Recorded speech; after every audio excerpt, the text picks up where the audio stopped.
Dans l'une des autres chambrées du casernement, qui servait à l'époque de réfectoire, semble-t-il, regardez sur le mur, on voit qu'il y avait des fresques à l'époque, des éclats bleus. Malheureusement, de ce côté-là, regardez, on a notamment des visages un peu plus visibles côté français, regardez, c'est assez joli.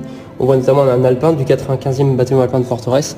Petit détail avec cette magnifique fresque retrouvée à l'intérieur du casernement. Regardez comme c'est joli, là, ces magnifiques peintures qui ont été réalisées à l'époque, regardez, au 19e siècle. C'est vraiment très joli, réalisé par les soldats en garnison ici, hein, vraiment très joli. Dans le bureau, on va trouver notamment des peintures qui sont vraiment très jolies, qui ont été restaurées. Regardez, la corvée de quartier était indiquée. Elle a été faite tous les jours avant 7 heures par la prisonnier sur la surveillance du brigadier de garde. Là aussi, honneur et patrie. Et là, on penserait presque que c'est une pancarte, alors qu'en fait, c'était le service de garde était noté, et c'est une peinture qui a été réalisée tout simplement. L'insigne des artilleurs avec la grenade, bien sûr. L'insigne des troupes de forteresse, on ne passe pas dans une Maginot, qui a été reproduite ici.